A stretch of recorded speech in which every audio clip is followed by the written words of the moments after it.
the two of you share a story in a future that's full of divine possibilities. And we know that this hasn't come about by chance, because truth is, God has been forming you and shaping you every day of your life. And he's driven that process and guided you on a path that would lead you to each other and to this very moment. And we know that he's behind it all. And what's ahead for you?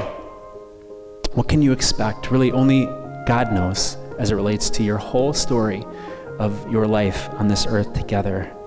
But we know is it's going to be good because we know the one that's holding the pen.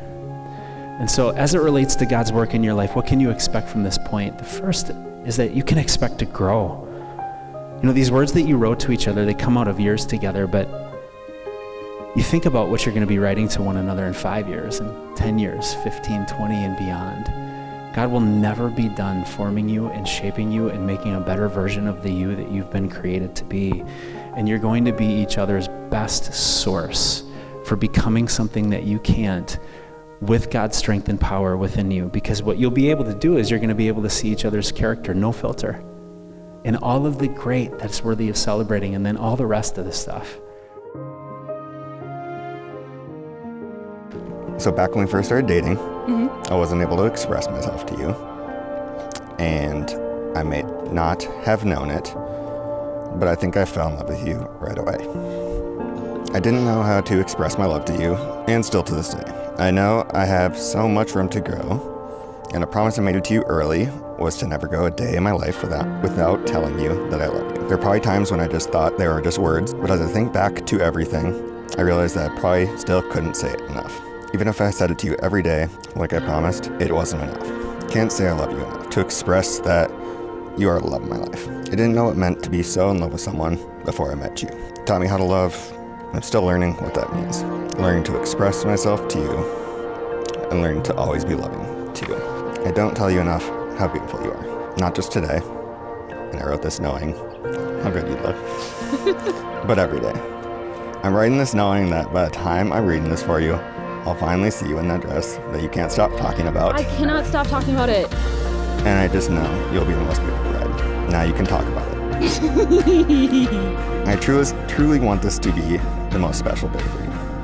This day wouldn't be here without you. Not just the obvious reasons, like you said yes, or planning so much, but because you have truly taught me what love is. We always joke about me being an old man one day, but thinking about it makes me excited for our lives together.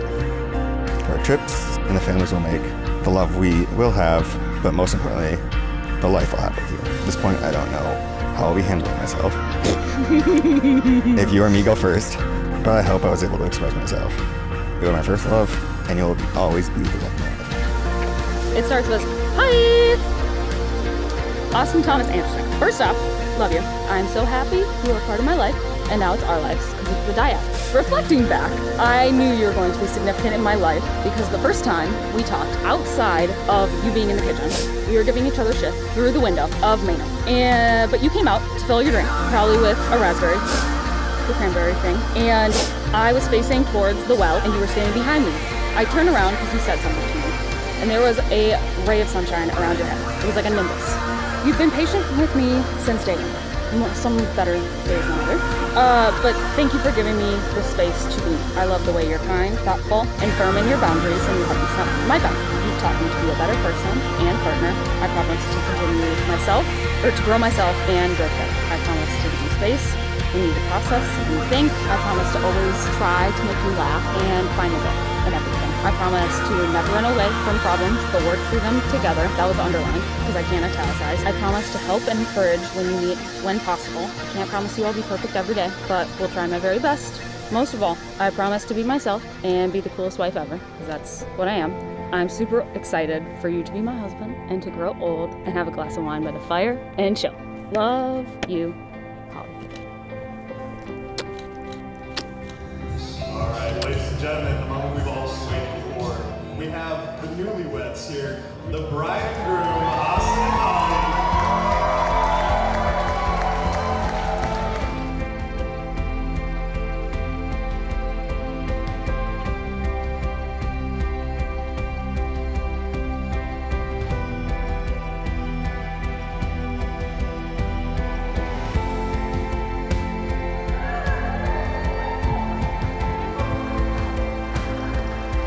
Austin, you've been a part of the family for a while, but officially welcome to the family. And cheers to Holly and Austin.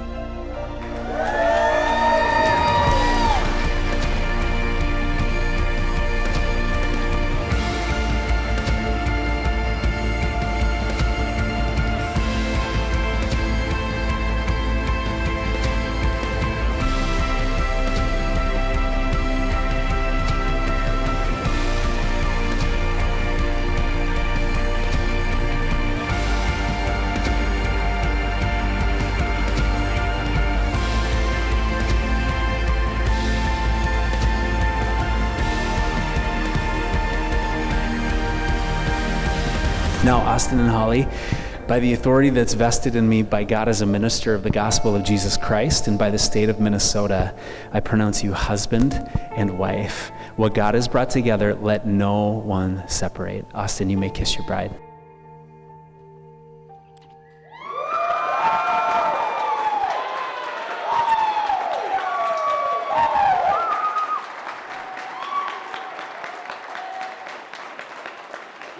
Friends and family, it's my very distinct privilege to present to you for the very first time, Austin and Holly Anderson.